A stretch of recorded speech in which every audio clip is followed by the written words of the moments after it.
got so much motherfucking design on right now. Bring it down, bring it down, make it come out. I got 3 whole thoughts, I'm the block with it right now. Bitches on my line, and you know.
Assalamualaikum warahmatullahi wabarakatuh.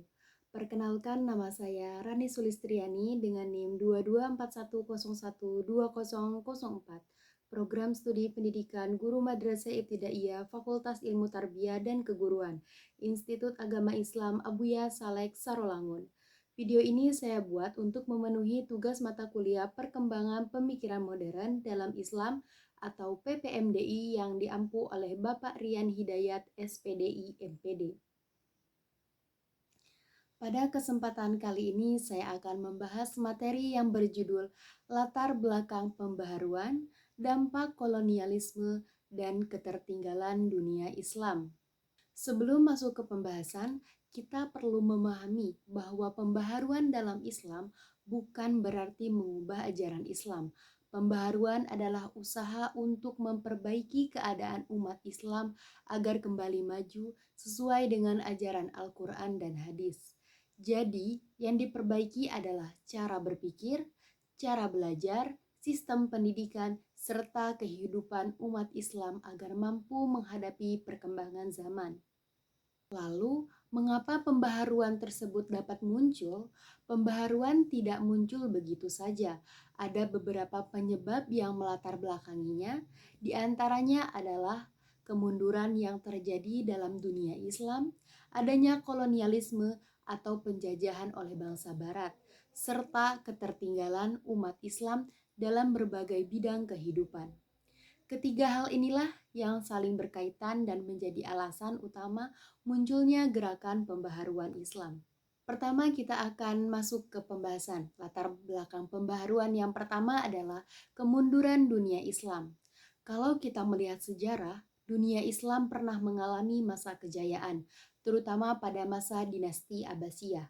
Pada masa itu, umat Islam menjadi pusat peradaban dunia. banyak ilmuwan muslim yang memberikan sumbangan besar dalam bidang ilmu pengetahuan.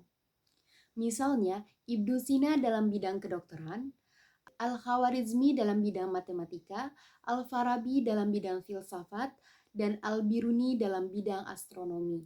Hasil karya mereka dipelajari oleh banyak negara, bahkan menjadi dasar perkembangan ilmu pengetahuan di Eropa. Namun, kejayaan tersebut tidak berlangsung selamanya. Seiring berjalannya waktu, dunia Islam mulai mengalami kemunduran. Salah satu penyebabnya adalah banyak kerajaan Islam yang saling berebut kekuasaan. Akibatnya, persatuan umat Islam menjadi lemah.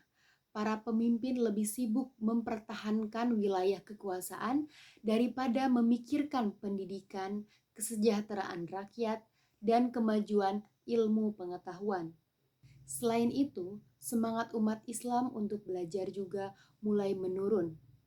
Mencari ilmu merupakan kewajiban bagi setiap muslim. Banyak masyarakat pada masa itu lebih memilih mengikuti pendapat ulama terdahulu tanpa berusaha memahami atau mengembangkan ilmu pengetahuan. Sikap seperti inilah dikenal dengan istilah taklid, yaitu mengikuti pendapat orang lain tanpa mengetahui dasar dan alasannya. Akibat dari sikap taklid tersebut, semangat berpikir kritis dan semangat berijtihad juga semakin berkurang dan semakin menurun. Padahal, ijtihad sangat penting untuk menjawab berbagai persoalan baru yang muncul seiring perkembangan zaman. Ketika umat Islam berhenti berpikir dan berhenti mengembangkan ilmu, maka perkembangan peradaban Islam pun ikut melambat dan melemah. Jadi, kemunduran dunia Islam bukan terjadi karena ajaran Islamnya, melainkan karena kualitas sumber daya manusianya menurun, persatuan umat melemah, dan semangat untuk mencari ilmu tidak lagi sekuat pada masa kejayaan Islam. Selanjutnya, penyebab yang kedua adalah kolonialisme atau penjajahan bangsa Barat. Pada saat dunia Islam mengalami kemunduran, negara Barat justru mengalami kemajuan yang sangat pesat.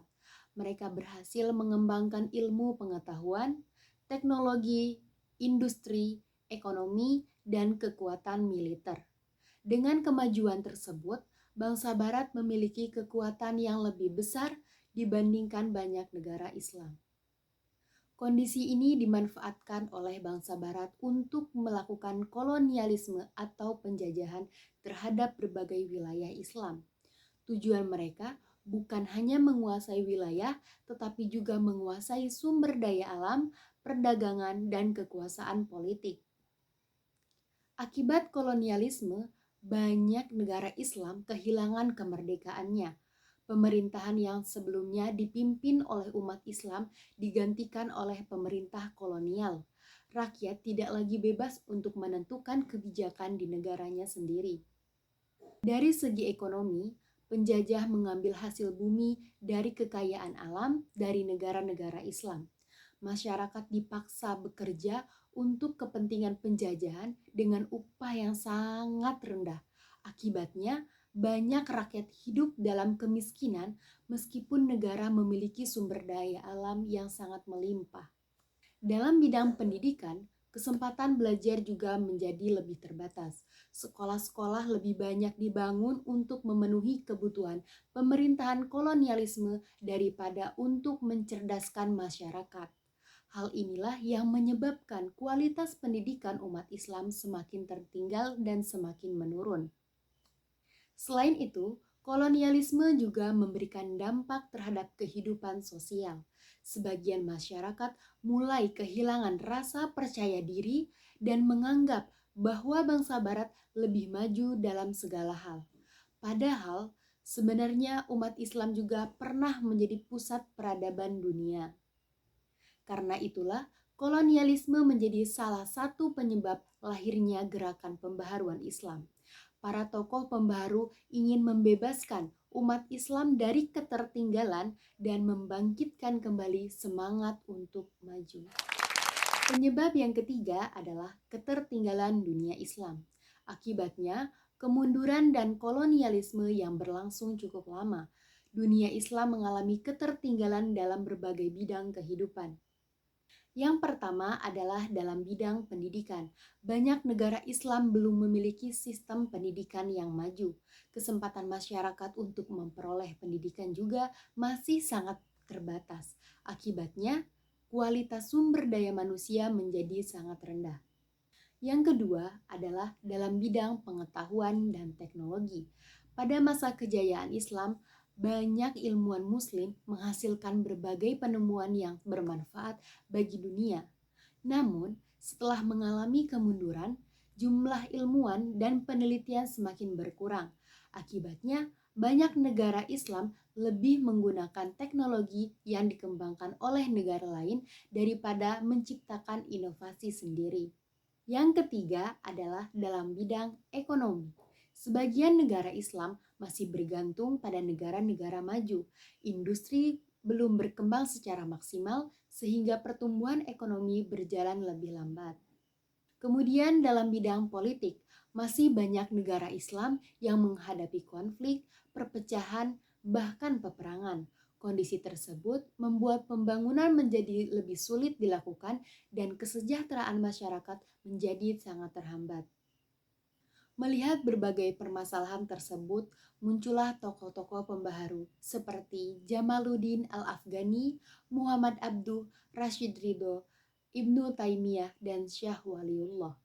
Mereka mengajak umat Islam untuk kembali kepada Al-Quran dan hadis, menghidupkan kembali semangat ijtihad, memperbaiki sistem pendidikan, mengembangkan ilmu pengetahuan, memperkuat persatuan umat, dan mengejar kemajuan tanpa meninggalkan ajaran-ajaran Islam. Mereka berpendapat bahwa Islam tidak pernah menghambat kemajuan. Justru Islam mendorong umatnya untuk berpikir, belajar, bekerja keras, dan terus berusaha menjadi lebih baik. Oleh karena itu, pembaharuan dilakukan agar umat Islam mampu menghadapi tantangan zaman sekaligus tetap menjaga nilai-nilai Islam. Berdasarkan pembahasan yang telah disampaikan, dapat disimpulkan bahwa pembaharuan Islam muncul karena adanya beberapa penyebab yang saling berkaitan. Pertama, dunia Islam mengalami kemunduran akibat melemahnya persatuan, menurunnya semangat belajar, berkembangnya sikap taklid, dan berkurangnya semangat berijtihad. Kedua, bangsa Barat melakukan kolonialisme yang membawa dampak besar terhadap kehidupan politik, ekonomi, pendidikan, dan sosial masyarakat Islam. Ketiga, akibat dari kedua hal tersebut, dunia Islam mengalami ketertinggalan dalam berbagai bidang sehingga muncullah keinginan untuk melakukan pembaharuan. Melalui gerakan pembaharuan, para tokoh Islam berharap umat Islam dapat kembali bangkit meningkatkan kualitas pendidikan, menguasai ilmu pengetahuan dan teknologi, memperkuat persatuan, serta tetap menjadikan Al-Quran dan hadis sebagai pedoman dalam kehidupan.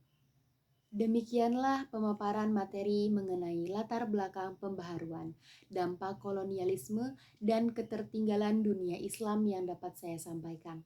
Semoga materi ini dapat menambah wawasan kita tentang pentingnya pembaharuan dalam Islam, serta memotivasi kita sebagai generasi muda untuk terus belajar, mengembangkan ilmu pengetahuan, dan memberikan manfaat bagi agama, bangsa, dan negara. Saya mohon maaf apabila dalam penyampaian materi ini masih terdapat kekurangan maupun kesalahan. Terima kasih. Wassalamualaikum warahmatullahi wabarakatuh.